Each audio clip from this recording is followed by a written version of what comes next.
Hey guys, welcome to week 3. Hope everybody's doing good, staying clean, staying safe. This week, guys, we're going to talk about extinguishers.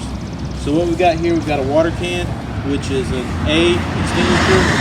We've got a dry chem extinguisher, which is your A, B, and C. We've got your CO2 extinguisher, which is a BC. We've got your smaller home extinguishers, which are can be either an A, B, C, or just a BC.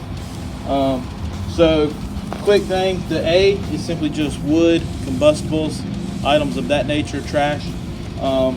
Your one that has adds the A with the B and the C. The B would be like greases, liquids, flammable liquids of that nature. Then your C is going to be your electrical or your electronics.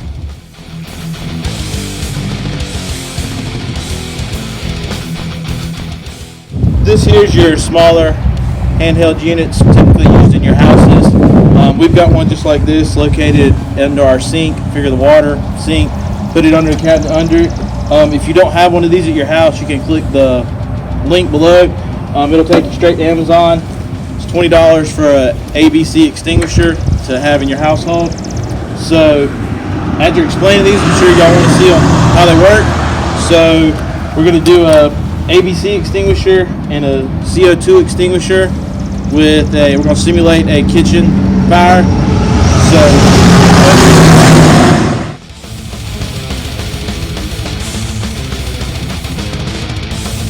alright guys, we got a kitchen fire here. Grab the extinguisher, pull, aim, squeeze, and sweep.